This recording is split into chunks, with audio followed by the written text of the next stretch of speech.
Today's video gonna talk about how to fix Pinterest glitch problem. So the answer is easy. Just go to the settings and then scroll down to the apps section and then go to the search and search Pinterest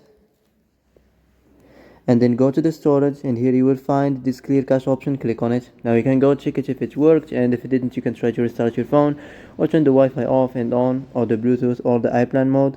Also you can try to clear data, but be careful. If you clear data, all the Pinterest data will be deleted. This includes all files, the settings, the accounts, the databases, etc. So be careful if you want to clear your data.